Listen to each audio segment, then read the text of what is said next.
சுற்றி எடுத்துறேன். பொடிச்ச ரவை, பவுடரான சுகர், ஏலக்காய் எல்லாமே நல்லா பிளெண்ட் ஆகிடுச்சு.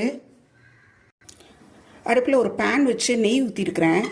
அதில் இந்த உடச்சி வச்ச முந்திரி பருப்பை ரோஸ்ட் பண்ணி அந்த கலந்து வச்சுருக்கோம் இல்லையா, ரவை பவுடரும் சுகர் பவுடரும் அதில் சேர்த்துடலாம். நல்லா சேர்த்துட்டோம்.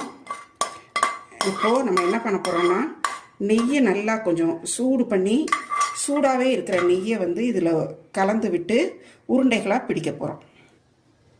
நெய்யை இதில் ஊற்றுறேன் பாருங்கள். அதில் சுறுசுறுங்குது பாருங்கள்.